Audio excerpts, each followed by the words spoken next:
ഏതാണ്ട് ഒരു തട്ടുകടയുടെ അത്രയും മാത്രം വലിപ്പമുള്ള ഒരു ഹോട്ടലുണ്ട്. അത് ഇറക്കത്ത മൂപ്പൻ്റെ കട എന്നുള്ള നിലയിൽ വളരെ സുവിദിതമാണ്. അവിടുത്തെ ഏറ്റവും വിശിഷ്ടമായ ഭക്ഷണം എന്ന് പറയുന്നത് പഴന്നുറുക്കാണ്. ഏതാണ്ട് ₹1 തുട്ടിൻ്റെ വലിപ്പത്തിൽ ഏത്തപ്പഴം പഴുത്തത് നന്നായി കൊത്തിയരിഞ്ഞ് ഒന്നാന്തരം പശുവിൻ നെയ്യ് തിളച്ചുകൊണ്ടിരിക്കുന്നതിലേക്ക് ഇടും. അതിൽ നിന്ന് ഒരു എന്താ പറയുക, സുഷിരങ്ങളുള്ള ഒരു കോരിക കൊണ്ട് അത് കോരിയെടുത്ത് ഒരു വാഴയില കുമ്പിളിലേക്കിടും.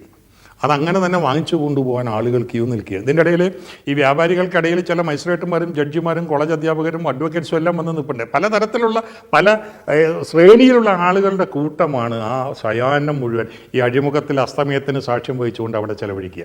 ഈ കുമ്പിൾ വാങ്ങാത്ത ഒരാളെയും ആ കൂട്ടത്തിൽ കാണാൻ കഴിയും. ഈ ക്യൂ വലിയ ആളുകളാണെങ്കിൽ അവരുടെ ഡ്രൈവർമാരെയോ അല്ലെങ്കിൽ അവരുടെ ശിങ്കിടികളെയോ പറഞ്ഞയച്ചിട്ടാണ്. എപ്പോഴും ക്യൂ നിന്നാൽ മാത്രമാണ് അത് കിട്ടുക. ഇത് ഞങ്ങളുടെ കൂട്ടത്തിൽപ്പെട്ടവരും പോയി ക്യൂ നിന്നത് വാങ്ങി. ഞാൻ എപ്പോഴും ഓർക്കുന്നു, 4 അണയോ മറ്റോണ് ഒരു കുമ്പിൾ, 3 ഏത്തപ്പഴം മുഴുവൻ ഉണ്ടാവും.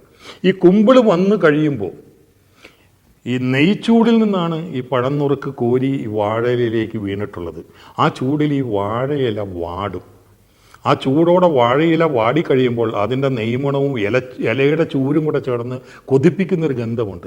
ആ ഗന്ധത്തോടു കൂടിയാണ് വൈക്കം മുഹമ്മദ് ബഷീർ തൊട്ട് ഇങ്ങേറ്റത്തിരിക്കുന്ന ഞങ്ങൾ വരെ ആ സൗഹൃദത്തിൻ്റെയും ആ രുചിയുടെ അമൃത് നുകർന്നിരുന്നത്.